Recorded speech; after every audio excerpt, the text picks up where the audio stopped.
Greetings, and welcome to another in Learning Trees series on business analytics and data science.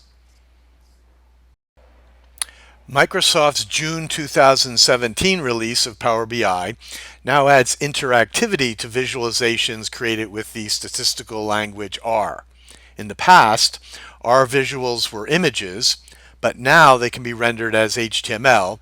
This allows for selection and it allows for mouse over response.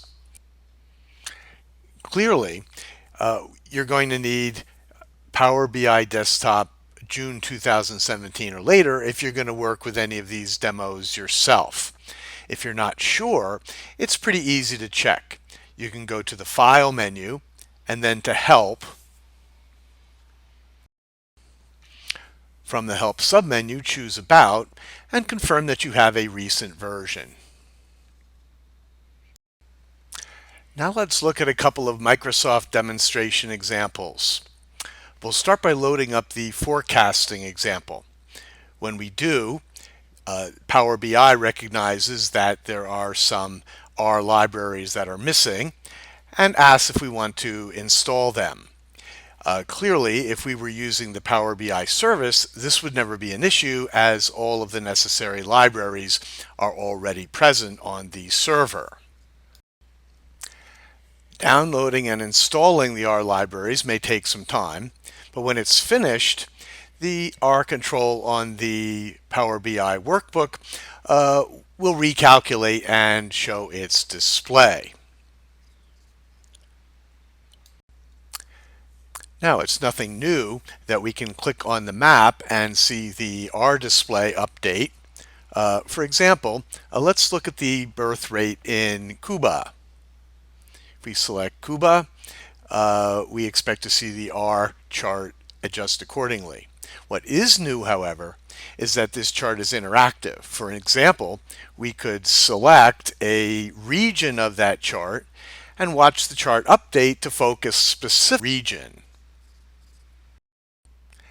Let's now take a quick peek at another visualization that Microsoft has introduced to illustrate the interactive nature of the new R custom visualizations. This visualization performs clustering, and it does this using the k-means algorithm. A word of warning, the k-means algorithm can be computationally intensive, and so you might not get the rapid response that you get with some other visualizations. Users may have to wait for a while to see the response after they make a selection. And here we see the value of interactivity. After we've developed our clusters, we want to know what states constitute these clusters. So we can hover the mouse over individual data points and see the components of each cluster. These, of course, are the high population states. It would appear at first glance that in the United States, the South doesn't fare very well in terms of income and in terms of predicted lifespan. We can take a look at the clustering of the low population states. When we do that, we discover that Hawaii is actually not a bad place to live.